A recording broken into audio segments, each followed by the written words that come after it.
for the House, and I would like the views of the honorable members, and if, with your permission, if at the end of the debate there's something more that I will be allowed to speak with your permission, sir, I can reply as well. So thank you very much. D. Purandeswari ji.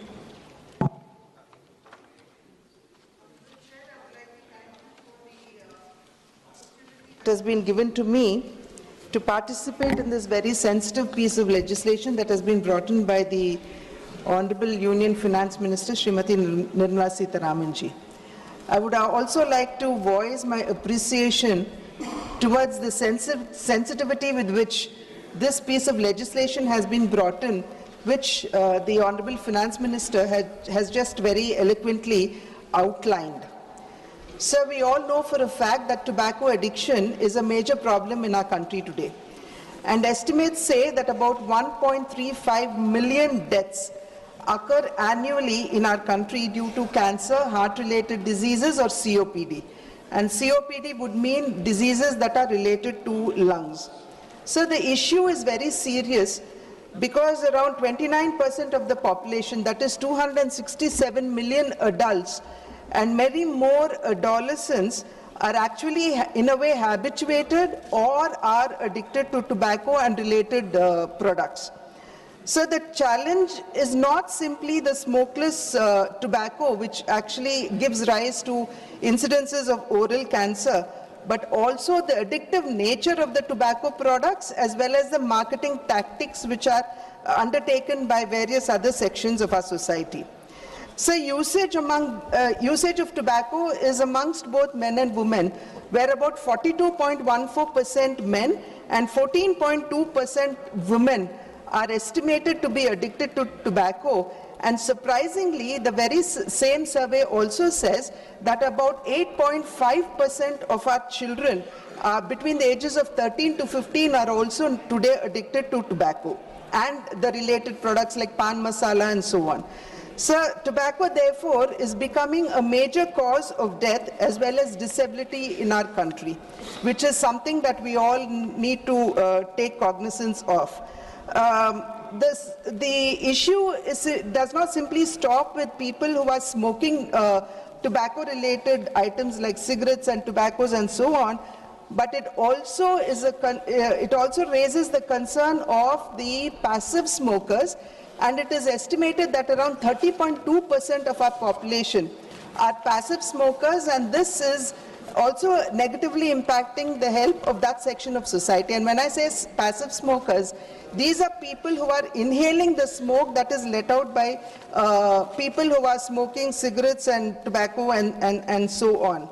So India today is said to be the second largest consumer of tobacco and accounts for almost 1/6 of the world's tobacco-related deaths. So this simply speaks of the magnitude of the issue that we have in our country today. Today, India's disease burden, sir, is no more characterized by communicable diseases, but is rather today being characterized by non-communicable diseases like heart-related problems, cancers, lung-related problems, and so on. Sir, this only highlights the fact that we need to bring in a change not only in our lifestyles but also the habit, which would mean indulging in hazardous substances like what we have been talking about. So as per the study, cancer and cardiovascular related diseases, they top the list of NCD, that is a non-communicable disease list, and tobacco is also considered to be one of the largest contributors to the burden of non-communicable diseases. India today, sir, accounts for 17% of the world's population, but when it comes to the disease burden, it accounts for 20% of the world disease problems, sir. So this is not a small number that we are looking at. And the non-communicable disease burden, which was around 55% in 2016, is now about 60% deaths because of non-communicable diseases in 2019. So India is a welfare state which is committed to the welfare and well-being of its citizens. And the Narendra Modi ji government is also committed to the same, and having been committed to the same has taken the decisive step of imposing the GST on health hazardous substances like tobacco and pan products and so on.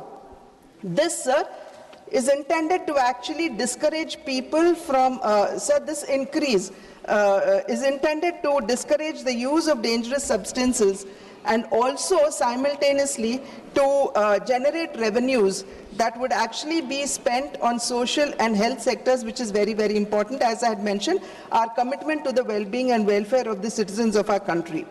Today, sir, even as we are phasing out the GST compensation cess, as has been rightly mentioned by our Honorable Finance Minister, Union Finance Minister, we must ensure that the prices do not plummet on these tobacco and related substances to such an extent that they become easily accessible to people, even as we are speaking about how do we discourage them from using such hazardous substances. Therefore, sir, this measure that has been undertaken today, it corresponds, it would maintain the price stability, it would protect the vulnerable and the youth sections of our society, and would also act as a deterrent because the prices would not plummet to the extent that we actually fear they would. Sir, even as the government today, as I had mentioned earlier, being a welfare government, seeks to provide food security for the poor through the free ration program that we have undertaken today, where we are providing free ration to about 80 crore poor people, and also to improve the living standards of the middle class, wherein we have actually lowered the tax burden and so on. And we must ensure, sir, that every rupee that is being now collected on this GST is actually expended towards these kind of measures, which could be now further expanded.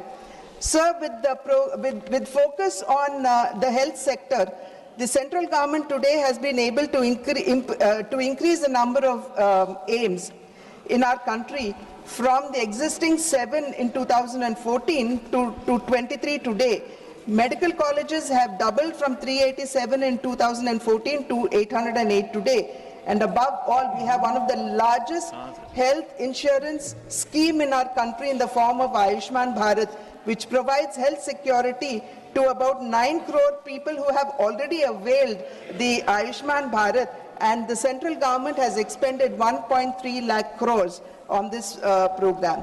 Therefore, sir, every rupee or penny that would be now collected on the GST, we are assured will be expended on such welfare schemes, keeping the welfare and progress of the people, of the citizens of our country in mind. Sir, the concern here amongst the states is that would it actually affect our revenues? Sir, this we must realize would not affect the state revenues, because the 42% share of the central tax devolutions that should go to the state, as has been recommended by the 15th Finance Commission, would stand as it is. And it has already been outlined by the Honorable Finance Minister that this GST compensation removal was actually a time-bound initiative that was brought in, and it was agreed upon by all the states. So it is not a coercive decision that is being taken by the central government today. So the only concern here would be the farmers who are indulging in growing of tobacco. In our country today, sir, we have 6 million farmers who are dependent on tobacco crop. And we have 20 million laborers who are dependent on this crop. And more, and above this, we have about 36 million people who are indulging in processing or exports and so on and so forth. So I would only like to appeal, sir, through you to the Honorable Union Minister for Finance, that along with the Ministry of Commerce and Industry and also with Agriculture, to ensure that the security of these farmers are kept intact, and the issues relating to them would be taken into mind, keeping the fact in mind that the farmers are not averse to any decision that the government would take that is related to the health of the country but rather they would definitely seek support from the central government when it comes to crop diversification.